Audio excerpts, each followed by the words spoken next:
Bien, bonjour à tous, Claude Graff, président de la plateforme énergie renouvelable et stockage du GIMELEC, et je suis avec les équipes qui ont travaillé là-dessus au niveau du GIMELEC, donc Denis Mougeot, Sébastien Réflissi et Charles-Antoine Dubois qui, parmi d'autres entreprises, ont particulièrement contribué à ce guide des bonnes pratiques des centrales photovoltaïques. Alors, on va vous présenter ça pendant une vingtaine de minutes et ensuite on répondra bien sûr à l'ensemble de vos questions. Sur ce guide, comment réussir votre centrale photovoltaïque, essentiellement les grandes centrales de plus de 250 kW, que ce soit dans le domaine tertiaire, que ce soit des centrales au sol.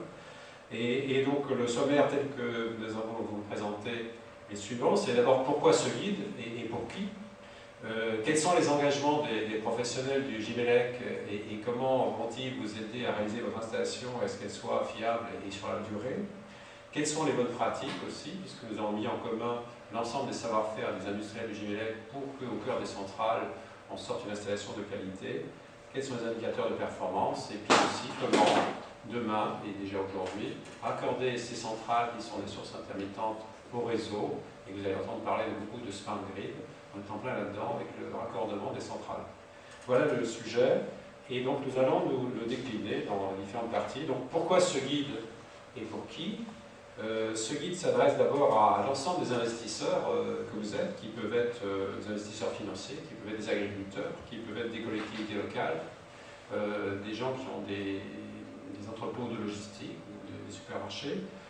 Tous se posent des questions sur l'amélioration de l'efficacité énergétique, sur la production d'énergie renouvelable, et ce guide essaye de démystifier un certain nombre de pratiques qui permettent de sortir d'installations de qualité.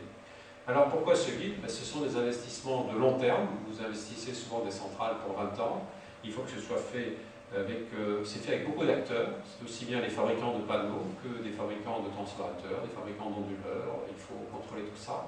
Et donc c'est la mise en commun et l'interopérabilité de tout ça qui est la clé du fonctionnement de ces centrales. Et donc les acteurs du GIMELEC qui sont présents sur l'ensemble de cette chaîne de valeur, de la conception à la réalisation, à la mise en service et à la vie d'installation, ont travaillé et travaillent là-dessus, sur la maîtrise des risques, sur la conception et sur le développement de ces centrales. Alors, c'est quoi le GIMELEC? Qui sont les entreprises du GIMELEC? C'est plus de 230 entreprises qui fournissent des solutions électriques, des automatismes sur les marchés de l'énergie, du bâtiment, de l'énergie et des infrastructures. C'est 70 000 emplois en France. C'est un chiffre d'affaires de plus de 11 milliards d'euros depuis la France et de plus de 40 milliards dans le monde.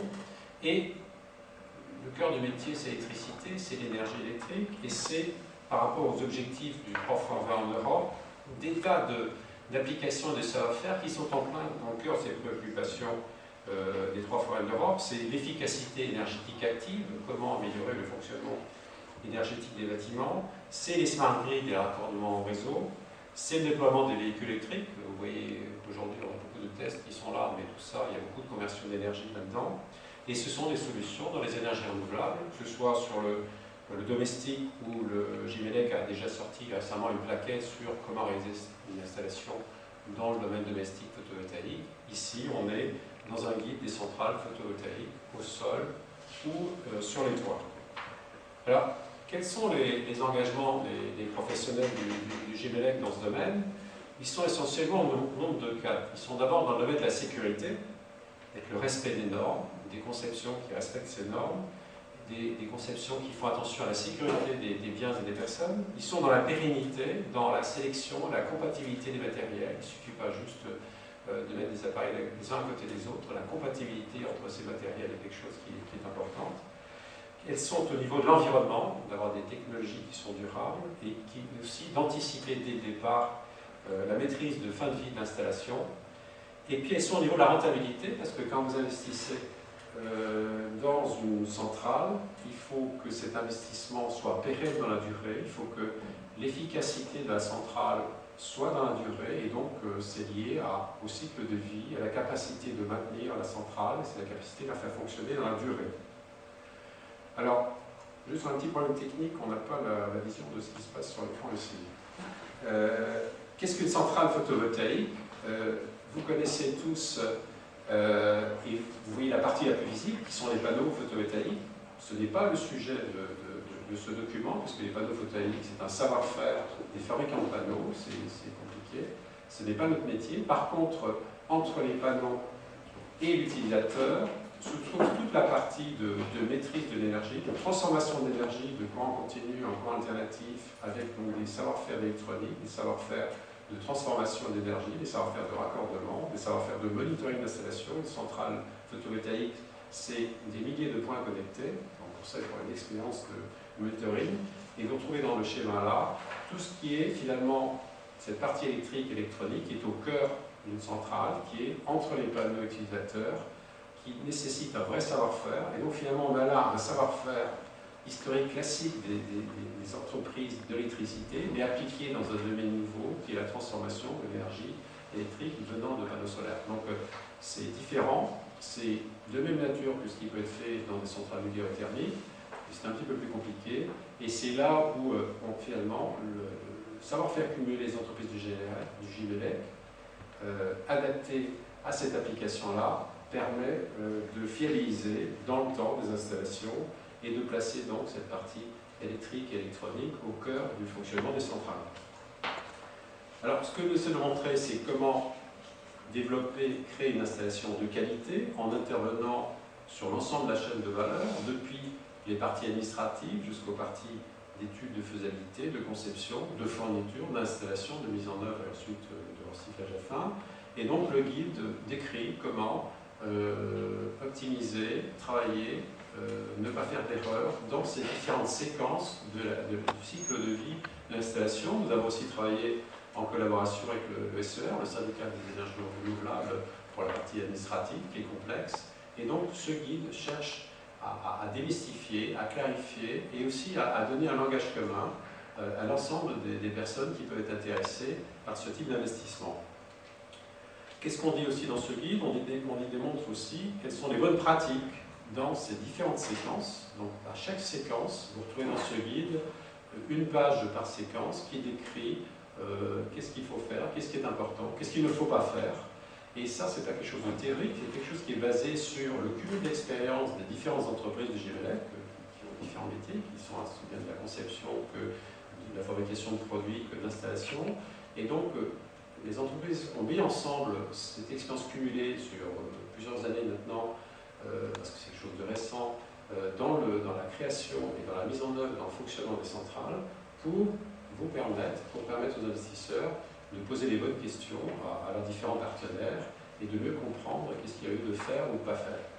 Bon, on ne va pas rentrer dans le détail ici, vous le retrouvez dans le document qui sera téléchargeable à partir de ce soir sur le site de GIMELEC et que vous pouvez aussi avoir en version imprimée, mais il nous a semblé important c'est un document pratique, concret et qui n'a rien de théorique, qui est basé sur les expériences vécues et donc à chaque fois aussi d'amélioration de ce qu'elle avait fait pas à pas. Alors il ne suffit pas de bien concevoir et produire. Quand vous faites un investissement sur la durée, il faut que vous puissiez mesurer l'efficacité et la performance de votre investissement. Là encore, nous avons pensé qu'il est important de définir progressivement un langage commun aux uns et aux autres, parce qu'on se rend compte que nous parlons tous plus ou moins des mêmes choses, mais nous ne le savons pas, et les mêmes mots ne veulent pas dire la même chose. Et donc nous avons défini là, tenant compte encore une fois de cette expérience croisée, nous avons défini deux types d'indicateurs. Un qui est un indicateur de rendement, qui est important de comprendre lorsque vous démarrez une installation, quel doit être le rendement théorique calculé qui tient compte de l'ensemble des facteurs techniques et de fonctionnement, aussi bien des panneaux que des onduleurs, que des transformateurs, etc. Et qui vous permet donc de calculer a priori quel va être le rendement à peu près sûr, validé par la technique de votre installation, au démarrage mais aussi dans le temps, puisque vous savez que les rendements évoluent dans le temps, donc c'est une notion de performance ratio qui est définie très largement dans le document. Et un deuxième qui est un indicateur lié à la disponibilité, qui tient compte de la disponibilité de la centrale dans le temps, des défauts qu'il peut y avoir, de la maintenance, etc. Et qui permet là aussi de contrôler, qui vous permet de contrôler vos différents rendements. Donc, il nous a semblé pertinent de développer ça pour que et il tient compte de différentes expériences, et il peut être calculé de différentes façons, donc on explicite dans le document comment ça peut être fait, ce qui là aussi vous permet de poser les bonnes questions aux gens qui seront amenés à travailler pour vous pour créer ces centrales. Donc, dernier point, une fois que vous avez vos centrales, qu'elles ont été bien conçues, qu'elles ont été bien installées, elles sont connectées au réseau, et donc vous allez avoir donc là une clé qui est de raccorder de façon appropriée au réseau électrique, que ce soit la moyenne tension ou la haute tension, ces centrales, dans les règles de l'art, que ce raccordement, qui sont un raccordement de charge aléatoire, puisque quand il n'y a pas de soleil, il n'y a pas de courant, et le soleil varie dans la journée, on arrive là au domaine dit d'Estinguet, dont on entend beaucoup parler, qui est là aussi un domaine de capacité de raccorder au réseau des charges aléatoires, donc beaucoup de charges, beaucoup de centrales, et donc on a quelque chose de nouveau qui est le raccordement de multiples sources d'énergie au réseau par rapport au passé où il y avait que quelques centrales. Donc on est dans un domaine où l'investisseur devient finalement producteur d'énergie, est amené à se connecter au réseau, est amené à intervenir sur le réseau. Les gestionnaires du réseau eux-mêmes, la CRE, l'EDF, etc., sont amenés et vont composer aussi avec ces multiples sources. Et donc on arrive à une complexité électrique à manager avec donc cette approche-là, qui est quelque chose d'important que les entreprises du GIEC maîtrisent et pour lesquelles ils ont beaucoup de développement en cours. Alors, le document montre aussi quels vont être les réseaux électriques de demain. On peut déjà en parler dans le schéma qui est là, qui est de dire qu'est-ce qu'il y a. Sur la partie gauche, vous retrouvez tout ce qui est production qui est de centraliser aujourd'hui devient décentralisée avec des sources qui peuvent être de la biomasse, qui peuvent être de l'éolien, qui peuvent être du solaire, et pas simplement des centrales nucléaires ou des centrales charbon, que tout ça interfère sur les réseaux, et que donc la flexibilité au niveau de la production, au niveau du régulateur d'énergie, au niveau des producteurs d'énergie est importante.